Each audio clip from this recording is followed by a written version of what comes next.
जय श्री राम। आज हम वार की बात करेंगे, लेकिन पहले कल तिथियों की जो बात रह गई थी उसको पूरा करते हैं। हमने तिथियों के 5 प्रकार पढ़े थे। नंदा, जो कि हमें किसी भी वर्क को इनिशिएशन करने के लिए ज़रूरत होती है, तो हम नंदा तिथि का यूज़ करते हैं। भद्रा में हम किसी भी अपने घर में जो भी खाने पीने का सामान है, वाहन खरीदना, वो सब हमें भद्रा तिथि में करना चाहिए। जया तिथि में कोर्ट कचहरी से कोई संबंधित केस, लड़ाई झगड़ा या अस्त्र शस्त्र जो खरीदने होते हैं, वाहन भी खरीद सकते हैं हम जया तिथि में। रही रिक्ता तिथि, रिक्ता तिथि का मतलब ही रिक्ता है, खालीपन। तो इस समय में कोई भी ऑस्पिशियस काम नहीं करना चाहिए, लेकिन फिर भी इसमें मेडिटेशन, ज्योतिष से संबंधित कोई कार्य, कोई नई साधना, तंत्र, वो सब हमें रिक्ता तिथि में करना चाहिए। पूर्णा तिथि, पूर्णा तिथि गृह प्रवेश, मांगलिक कार्यों के लिए बहुत अच्छी है। कोई भी अच्छे कार्य जिसका कंप्लीशन दिखाता हो, हम पूर्णा तिथि में कर सकते हैं। कल तिथियों के देवताओं की बात हुई थी कि हमें अपनी जो भी हमारे तिथि लॉर्ड है उसकी हमें पूजा करनी चाहिए। तो मैंने वेरियस तिथियों के लॉर्ड दे रखे हैं, ताकि जो प्रतिपदा तिथि में है उनको अग्नि देव की पूजा करनी है, रोज़ दीपक जलाना चाहिए।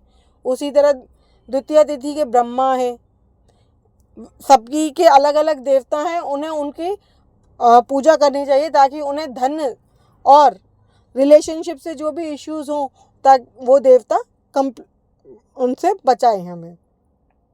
अब बात करते हैं वार की। हमारे पास 7 वार हैं, 7 वार के 7 देवता भी हैं, मतलब प्लैनेटरी लॉर्ड्स जो हैं। जैसे संडे का सन है, मंडे का मून है, ट्यूसडे का मार्स है। तो ये जो हमारा फायर एलिमेंट है वो हमारे लिए बहुत ज़रूरी है। क्यों? क्योंकि लाइफ ही फायर से शुरू होती है। तो हमारे हाथ का अंगूठा भी फायर एलिमेंट को डिनोट करता है। तो आप समझ सकते हैं जीवन में अंगूठा कितना ज़रूरी है काम करने के लिए। उसी तरह से फायर है।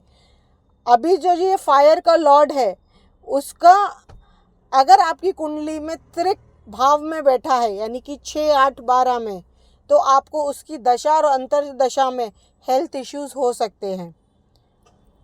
नहीं होंगे। और अगर ये इन भावों में है, तो ऐसे व्यक्तियों के लिए हम ये कह सकते हैं संभल के रहना चाहिए।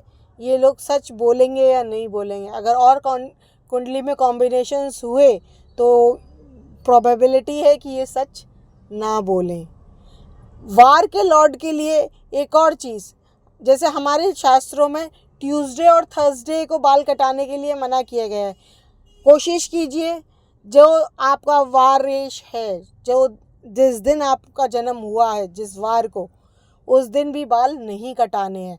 और ये वार हम ऐसे नहीं लेंगे कि रात को जैसे दूसरा दिन शुरू हो जाता है, तो ऐसा नहीं। ये सनराइज़ टू सनराइज़ है।